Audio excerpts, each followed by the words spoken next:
whatever. Not only you will not get a decent answer, the account will be suspended.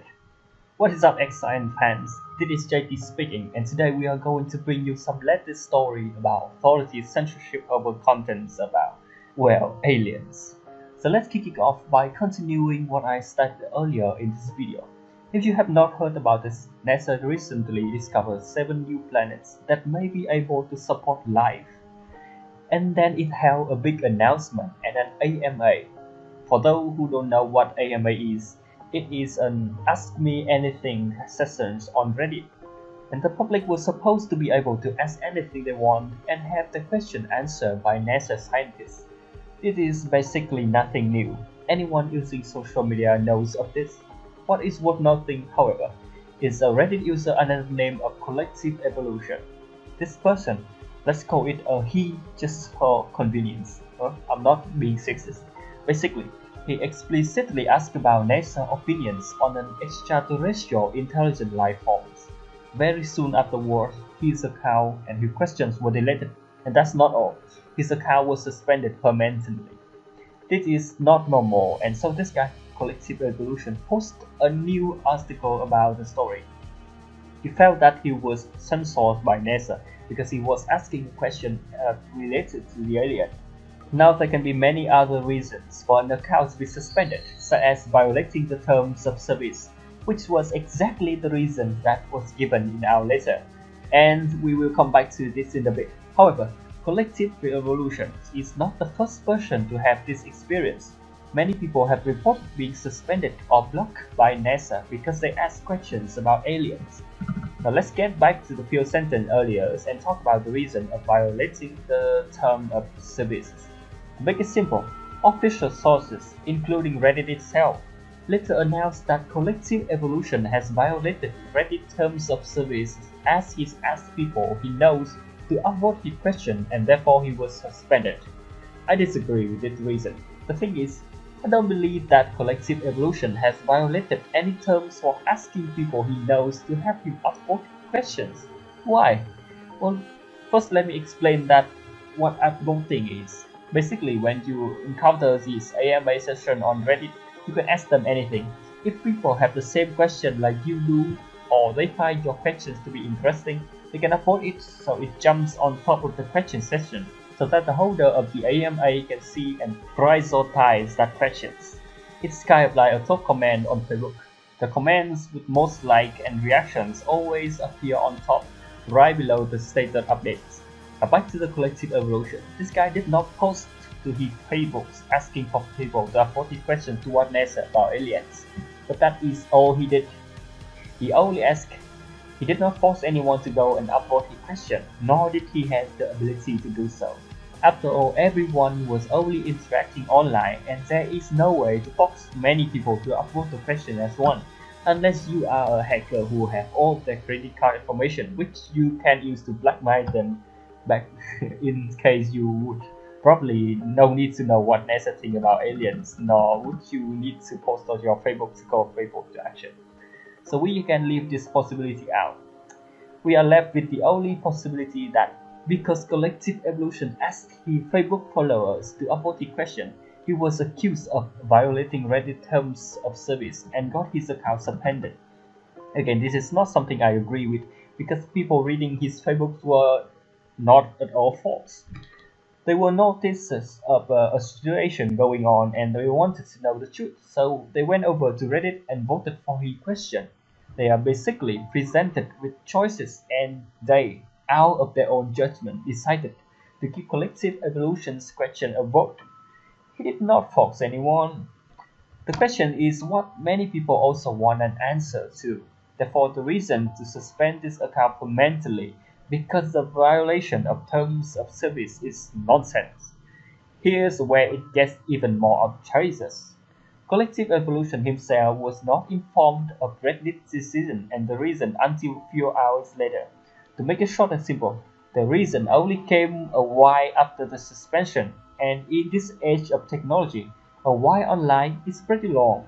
It's almost as if they had something fishy going on and they needed time to think about a good reason, and only later did they luckily find his Facebook post and frame him into violating terms of the cities. I have said before, Collective Evolution is not the only person having their social media accounts suspended because they asked the authority of Nibiru explicitly about the aliens. Okay, now moving on to the big story of today. Still, case of online censorship, but in this case, it is not a personal account that was suspended, but the whole page got shut down because it was involved with the aliens. A website named 4chan was purported to have posted what many call a legitimate picture of an alien as a secret basis. After that, the original thread containing the photograph was deleted. Whoever did this went one step further and shut down the entire website for approximately 15 to 20 minutes, and some say 30 minutes. Rumor has it that after the picture was posted, the FBI or someone under other authority came in, deleted the images, and properly confiscated it. In the meantime, shutting down the website. We have been trying to find this alleged photograph, but strangely, it is nowhere to be found. It is not in the archive, nobody has it, or at least they are too afraid to post it, or even to admit they have it. Okay, so now you are probably thinking, there is no proof. The whole story is probably against made up by some conspiracy theorists with too much free time. But let me tell you, that is definitely not the case. I confirm it. Because we have been asking all over the place and everyone who knew about the story confirmed that it was true. There was a picture of an alien and it was deleted. The aliens were described to be scaly, had yellow eyes with purple backs under their eyes, and appeared to have been taking a selfie in the background of a desert with some trees on the side. Most people said they could not download the photo, or the photo vanished from their hard drive right after the incident. Some quick-handed guy had the photo long enough to track the background of it, and they got to a military base in Arizona. So, the general consensus of the story is that an alien took a selfie and for some reason posted it or leaked on out to the net, and the government had to step in and take care of the issue. The place that they chose is 24 miles northwest of Luke Airport in Phoenix, Arizona at Lab 84C, whatever it is. The photo was uploaded about 12 a.m. to 1 a.m. and it was deleted approximately only one minute. Then the site went down for 15 minutes to half an hour or something. All this happened during the early hours of the 22nd of February 2017. Here are quotes from one of the users describing the alien. The alien's head was seen from the left side and it was looking to the right in the pictures and slightly at the camera, almost diagonally. I just see the alien yellow scale black eyes with small purple lips. I thought it was a shield thread, so I didn't open, but I remember seeing scale over its bodies and it was dark in colors. Its eyes looked like dried up prunes and had human-like features, but much smaller in comparison to its head. Another person wrote that the photograph was of very high quality, and although some photographs alleged to be of the aliens were posted afterwards, none of them so far had come close to the original high-quality images. So anyway, this is what we found that is most likely to be the original photograph posted on 4chan before the website went down and everything was cleaned up. And it is a shame because we could only find this very corrupted version. We are sorry for that, but we cannot outdo the authority behind all these cover-ups. But many users have said this seems to be the original image, so yeah, it's the best we have so far. I know this photo is creepy as hell. Now it is completely up to you to decide whether you believe in this or not. There are of course two sides of the debate. I am saying the photo is legitimate. The other saying it's a hoax. I support the former, but it's okay if you guys support the latter. We can always hear from each other. Anyway, some of the hypothesis has been this is an actual alien taking selfie of itself and posting online for whatever reason, probably send out an SOS. Others say someone captured the aliens and posted it online. Whatever the progress, We know that less than 1 minute after the upload, the thread was taken down along with 4chan. So let's summarize what we know so far. An alleged photo of an alien was posted to a website named 4chan. The alien was described to be scaly, have yellow eyes and purple lips. Less than a minute later, the thread was deleted and the whole site was shut down for less than 30 minutes. Some very fast person was fast enough to change the background of the photo to a military base in Phoenix, Arizona. Sadly, what is left currently is only a creepy corrupted photo said to be the original and confirmations by many users. Let me repeat my stand on this. I seriously believe there is a certain degree of truth in this story, based on the fact that many people confirm it and that many others have problems regarding NASA censoring them when it comes to aliens and similar issues. Of course, we can all take different views and we respect yours as much as you are respecting mine enough to watch this part of the video. I believe that something like this will happen again in the future and hopefully in some occasions, luck will be on our side and we can finally learn the truth. That is all I have to say for this video. It's a bit longer than normal, I know, and there is a lot of information to process. I really hope you guys can share this video around to hear other opinions, and who knows, you might bump into someone. Typhoon, a natural disaster that is threatening the safety of the whole world in the final week of October 2018.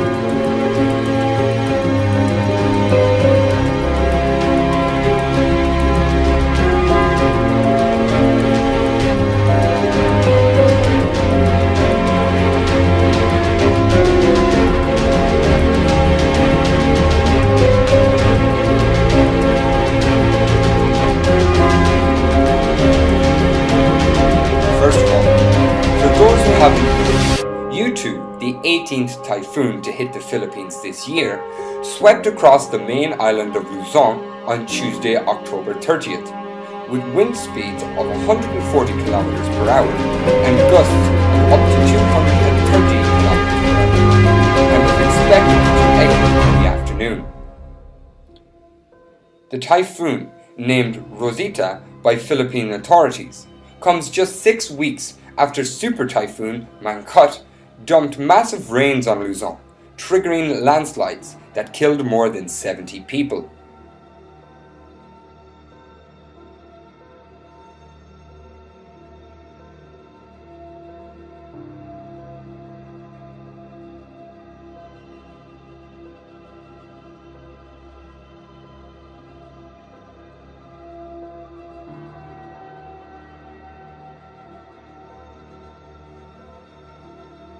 Thousands of people were preemptively evacuated on Monday. U2 is a catastrophic storm that was described as the most extreme typhoon of 2018, passed directly over Tinian and Saipan, which started in the northern Mariana Islands on October 25th with a speed of 180 miles per hour. Its eyes directly hit the islands. It is considered to be one of the strongest storms which had ever been recorded.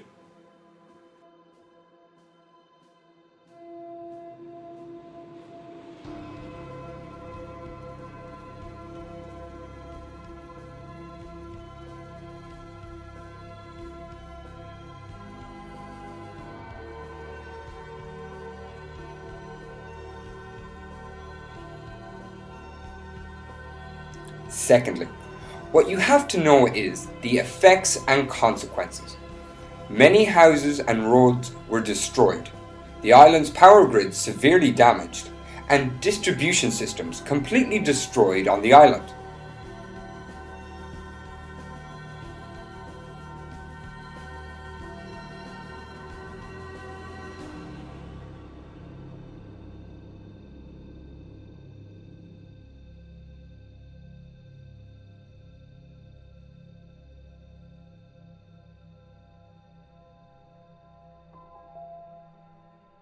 People of Saipan and Tinian are in a state of shock. They claimed that they have never in their lives seen a storm of this strength. Windows were blown off, roofs were torn down, People have nowhere to live and are desperately looking for houses and emergency assistance.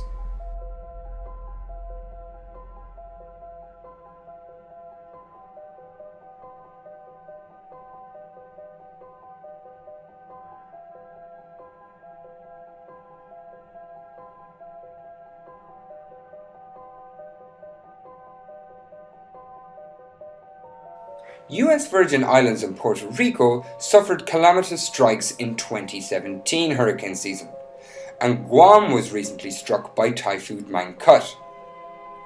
Images of the storm's aftermath in the Marianas were horrific. In Saipan, roadways were littered with downed power poles, and trees, cars were smashed by debris. Some were overturned by the powerful winds. What used to be buildings were reduced to piles of tin and wood.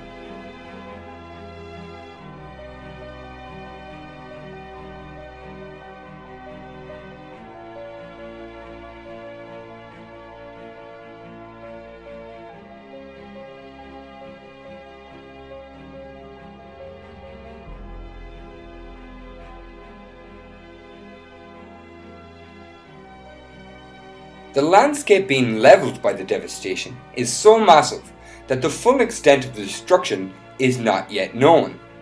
But here is another look at the destruction wrought by Super Typhoon U2. What the storm managed to accomplish was to quite make the remote island of Hawaii disappear from satellite imagery. This before and after image show the island as it appeared back in May 2018, and what it looks like after the storm had passed. All that is left of the island is tiny sketches of sand. The rest is hidden below the ocean.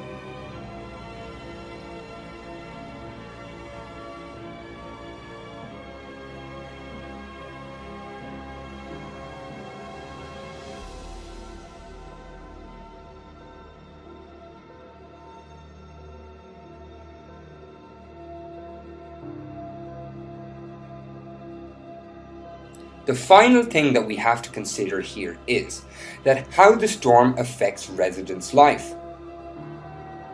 It is becoming a worrisome concern for our planet. Hurricanes Florence and Michael, which both brought unprecedented flooding to the Carolinas and catastrophic wind devastation to the northwest of Florida, have already exceeded the expectations of climate forecasters. At first, they predicted a below normal hurricane season for 2018, despite what was being told.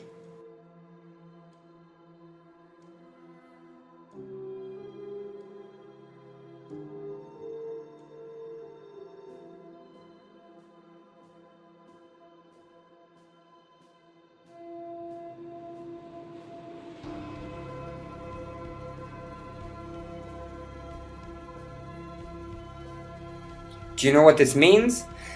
This is an alarming sign of natural disaster. There is a record that since 1970, there has been on average 6 Atlantic hurricanes per year. There have been acid rains, storms, hurricanes, and global warming.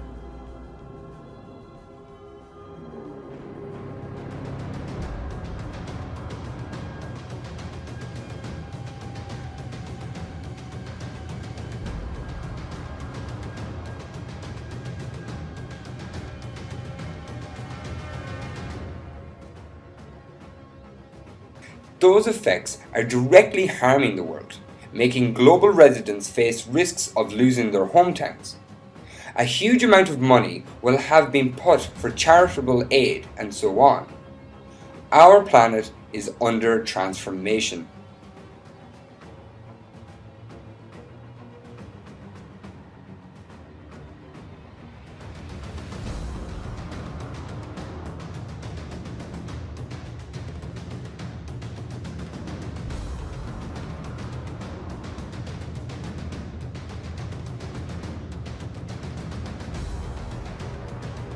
It is yet another sign of the many changes happening to our planet and the ways in which it affects the Earth's inhabitants.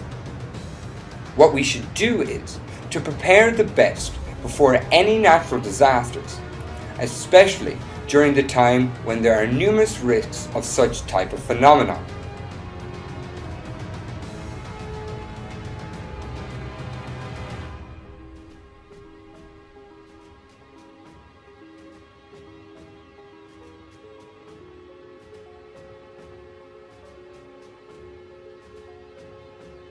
Has proposed increasing the budget for NASA's Planetary Defense Coordination Office by threefold, from some 60 million to 150 million US dollars, amid growing concerns that humanity is utterly unprepared for the unlikely but still unthinkable, an asteroid strike of calamitous proportions.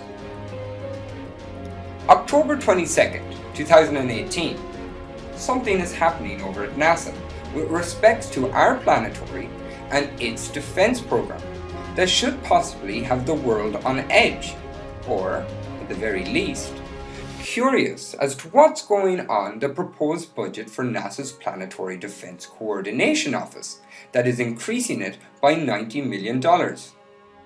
This is during a time when the national budget is in dire straits. Hi everyone, it's Ross here at X Science, and here's a bonus short video for you today.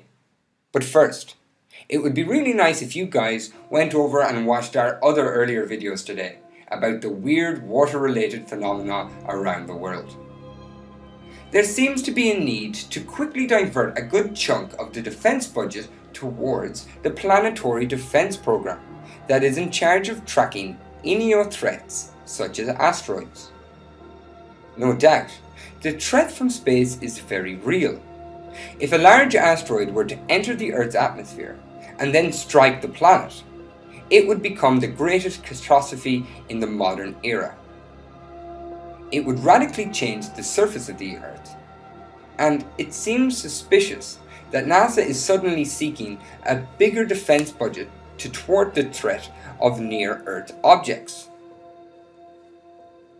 Happy NASA Budget Release Day! The White House released its fiscal year 2019 budget requests this morning, and it proposes more than $20 billion for NASA. Congress has yet to fund NASA in 2018, so the agency has spent this fiscal year operating on 2017 adjacent numbers, under a series of continuing budget resolutions and 2 government shutdowns. Complicating matters further is that after the budget was complete, Congress raised government spending caps, and the Office of Management and Budget proposed to give NASA another $300 million. Most of that would go to human spaceflight. NASA's top line is proposed to end up at about $20 billion. That's $372 million increase over what Congress most recently approved for 2017, and an $800 million bump over what the White House requested for 2018. It's fair to say that at least in the short term, the administration's interest in NASA has some funding behind it, though that interest is mostly centered on human spaceflight. The agency's 5-year budget runout looks less rosy, from 2020 through 2023. NASA's top line drops and flattens at about $19.6 billion. The biggest surprise was astrophysicists taking a big hit with the cancellation of WFIRST, a space observatory designed for exoplanet detection and dark energy research. The White House's rationale for the cancellation is that WFIRST was over budget, too closely timed to the James Webb Space Telescope, and that good science can be conducted with smaller, cheaper missions. Through a new line item called Commercial LEO Development, NASA is allocating $900 million through 2023 to spend on establishing a sustained commercial presence in low Earth orbit. But more simply, NASA will likely start giving commercial companies seed money to either build their own space stations or figure out how to transition the ISS to commercial control. This program could be structured similar to agencies' commercial crew and cargo program. Expect this to get messy. There is already bipartisan support against the early ending of the ISS program, led by Florida Senator Bill Nelson, Texas Senator Ted Cruz, and Texas Representative John Culberson. There is also some early industry backlash, notably by Boeing, which is the station's primary contractor. We already knew NASA was shifting its focus from Mars to the Moon, but now we're getting some specifics. NASA is now calling the Deep Space Gateway the Lunar Orbital Platform Gateway. Can someone please come up with a better name? The first LOPG element, the Power and Propulsion Module, was slated to launch on the first crew Orion flight in 2023. SLS is powerful enough to launch Orion and a co-manifested payload at the same time. Now that the module will launch a year earlier in 2022 on a commercial vehicle, a previous chart from a NASA Advisory Council meeting estimates the Power and Propulsion Module will weigh 8 or 9 tons, which means the Falcon Heavy could be a good choice for the job. NASA also would provide seed money to a variety of commercial partnerships, including on development of cargo and human-related lunar landers, a new lunar science initiative, and the incorporation of Science Technology Mission Decorate within its Deep Space Exploration Initiative to provide focused technology research and development. Planetary Science gets $2.2 billion, an increase of about $400 million over 2017 approved levels, and $300 million over 2018 requested levels. $268 million of that increase appears directed to elements of science for human spaceflight, most likely in the form of lunar precursor missions. The details are a bit unclear until we see the full budget. The Mars sample return effort gets $50 million for early mission studies, and one budget document mentions that possibly of using commercial partners for the mission. The budget also allocates $150 million to planetary defense and explicitly funds the Double Asteroid Redirection Test DART mission. The administration's $1.78 billion request for Earth science is actually a smidge up from the $1.75 billion request in 2018, but the same missions proposed for cancellation in 2018, PACE, OCO3 and the Clario, are still on the chopping block. The Radiation Budget Instrument mission was quietly cancelled before this budget request, and once again, the administration is trying to kill Discover's Epic camera. They really don't like that camera. The Senate rejected last year's cut to Earth science through final congressional action, has yet to occur, and these missions continue. For the overall proposed planetary defense program, the budget is $150 million for fiscal year 2019. $98 million of this is for the Double Asteroid Redirect Test. The entire program increases from about $60 million to $150 million. It allows us to embark on space capabilities and demonstrations of deflection techniques, and to start work on space-based detection and characterization capabilities. The second one is what we call a gravity tractor.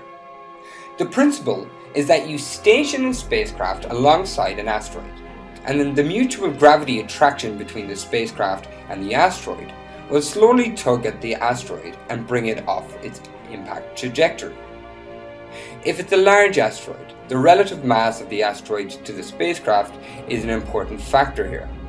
If it is a very large, kilometer-sized asteroid, this is not going to have much effect. But the more frequent impactors are going to be those that are 100 meters or maybe less in size. So, now that the mass of the spacecraft becomes more of a factor and can have more effect on the gradually tugging on the asteroid and changing its velocity.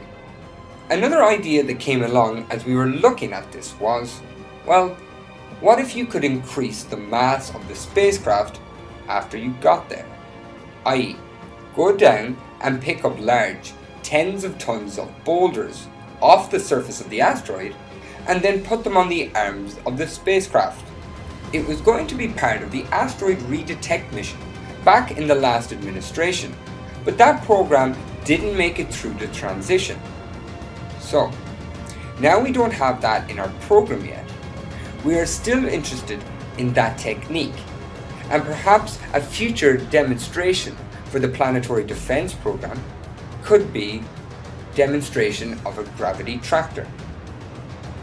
The third one, of course, is the one everyone likes to talk about, and that's the nuclear option. Not like in the movies Armageddon or Deep Impact. The most effective technique, we think, would be to have an explosion of a nuclear device several hundred meters from the surface of the asteroid. The nuclear radiation causes superheating from the asteroid surface and imparts a force on the asteroid in the opposite direction.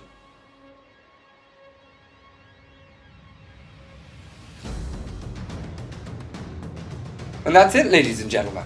We have reached the duration of today's program. Thank you very much for watching, and if you have any queries, please contact us. See you in the next issue with more interesting news and updates. We look forward to having your continued company and praise.